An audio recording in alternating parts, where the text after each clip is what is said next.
चला, आज मी नाश्ता बनवण्यासाठी 3 बटाटे घेतले, ते टाकले उकडायला.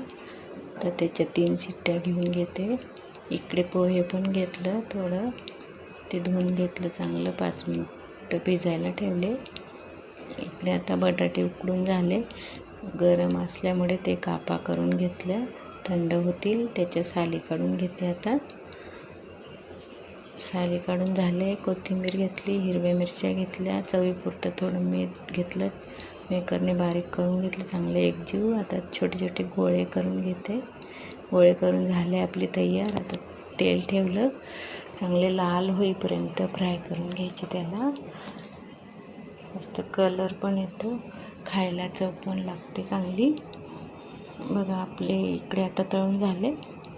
टिश्यू पेपर ठेवला, टिश्यूवर टाकले ना तर तेल निघून जातं, सगळं तेलकट लागत नाही.